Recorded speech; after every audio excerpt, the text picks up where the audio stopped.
It's maybe contract, maybe some other stuff. Maybe Carlos's dad and Juan Carlos had a different vision. Some people think maybe they couldn't get a contract. As we sit here, I've made it very clear publicly. Rafael Nadal posted a laughing emoji, then deleted it. That one moment, 6 seconds of hesitation from the most competitive man tennis has ever produced, tells you everything about how dangerous this conversation has become. Because what Nadal was reacting to wasn't a hot take from a random pundit. Patrick Mouratoglou, the coach behind 10 of Serena Williams' Grand Slams, stood in front of a camera and said this about the man many consider the greatest tennis player of all time. Jannik is superior to Novak today in pure tennis terms. He moves faster, he hits harder, he takes the ball earlier, he serves better.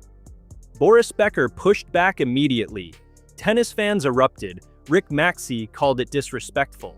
The entire tennis world picked a side overnight. But here's what everyone missed in the chaos. Mouratoglou wasn't even the most dangerous voice in this conversation. Quietly, calmly, without any drama, the man now sitting in Carlos Alcaraz's coaching chair opened his mouth and said something even more devastating to Djokovic's legacy. Novak, I don't know if you've seen the videos of Carlos Alcaraz's serve, but he said he can see the similarities to your serve.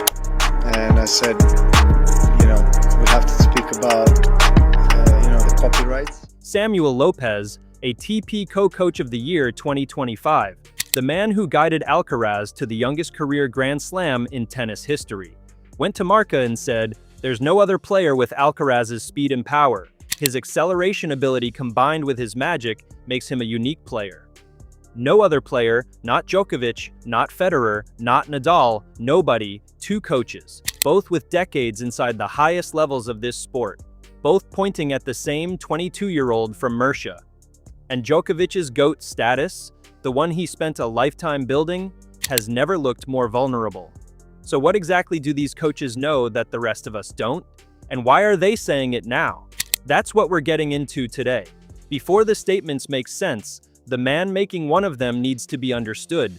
Samuel Lopez is not who the tennis world expected. When Alcaraz and Ferrero announced their shocking split in December 2025, every major name in tennis entered the conversation. Roger Federer, Andy Murray, David Ferrer, Carlos Moya. The tennis world wanted a superstar, a brand name whose resume would silence the doubters immediately. Alcaraz chose none of them. They've tried to put a lot of former professional players in as my coach. I don't think that's entirely fair. Samuel, because he wasn't world number 1 and wasn't a top professional player, maybe doesn't get the recognition he truly deserves. Samu is one of the best, if not the best at coaches in the world right now. Strong words from the best player on the planet.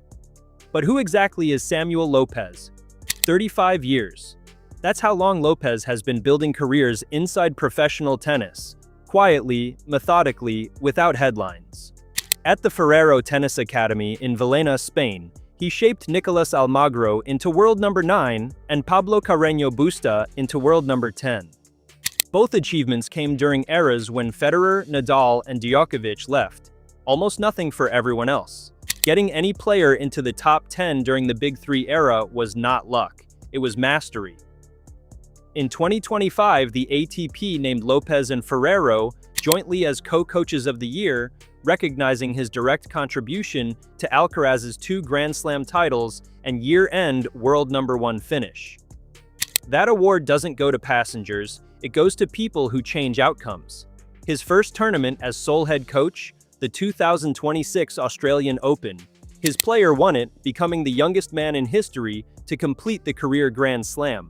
Lopez's own philosophy reveals even more about what he sees in Alcaraz every day. This is a game, our lives do not depend on it, but of course, we all want to win. I like to use language that allows the player to relax.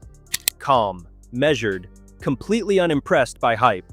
And when someone that grounded says there is no other player like Alcaraz, you listen. On the eve of the 2026 Australian Open, Lopez sat down with Marca and said the quiet part out loud. There's no other player with Alcaraz's speed and power. His acceleration ability combined with his magic makes him a unique player. Beyond raw physical gifts, Lopez identified something even more striking. Alcaraz's learning speed. His ability to absorb tactical information mid-match, mid-set, sometimes mid-rally, faster than any player Lopez has ever worked with. Not faster than most, faster than any. Think about what that means for opponents. Djokovic built his entire career on adaptation, reading a match in real time and adjusting faster than anyone else on tour. For 2 decades, nobody could out-adapt him. Lopez is now watching someone do exactly that, every single match. His words on the coaching transition revealed just as much. Absolutely nothing has changed. We already had everything planned, said calmly after replacing the man who built everything from scratch. That level of composure, from someone who watches Alcaraz every day in practice, is itself a statement about what he sees coming. Then came Mouratoglou. Lopez brought a knife to this debate. Mouratoglou arrived with a sledgehammer. Patrick Mouratoglou spent over a decade coaching Serena Williams to 10 Grand Slam titles. He has operated inside the pressure cooker of elite tennis longer than most coaches alive today. When he speaks about mental strength under pressure, very few people on earth can match his authority. After the 2026 Australian Open final, his verdict was immediate. You can find a million qualities to Alcaraz. If there is one that is bigger than anything else, it's how much he's an incredible competitor who finds solutions in the worst situations. He doesn't need to play great to win.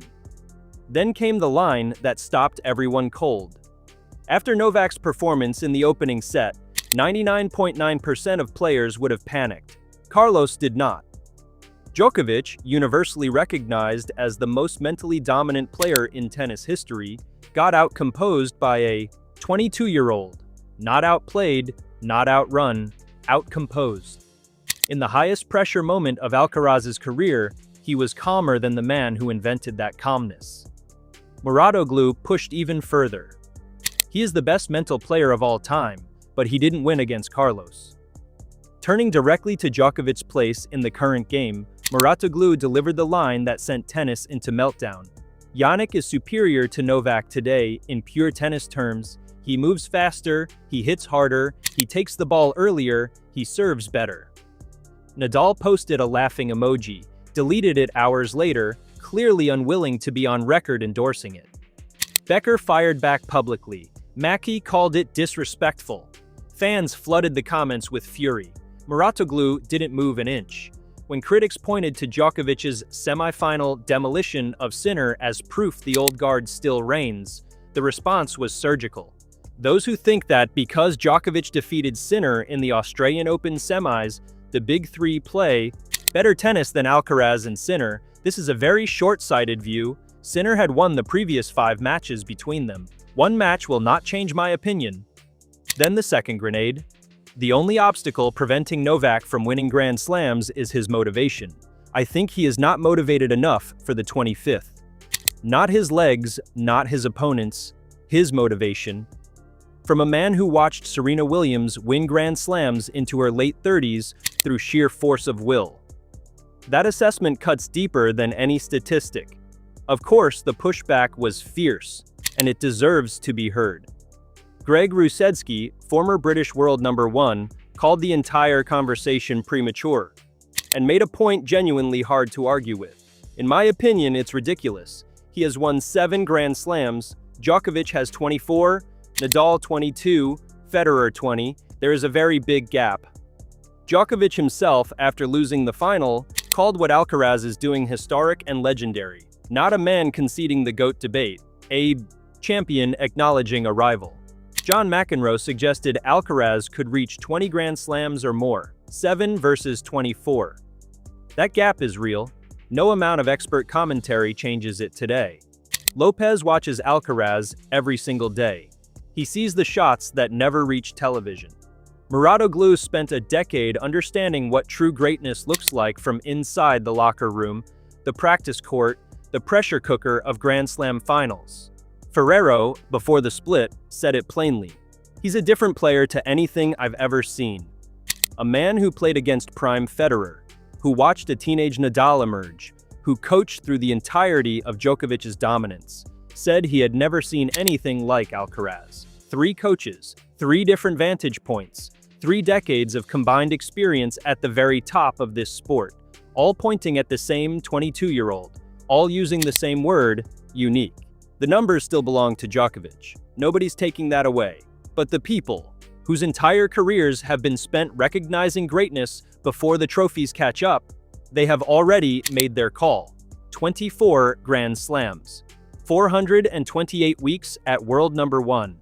A legacy built over 2 decades that nobody thought could be questioned in a single conversation. Yet here we are, 3 coaches, decades of experience, one word between them, unique. Nadal posted that laughing emoji for a reason, even if he deleted it.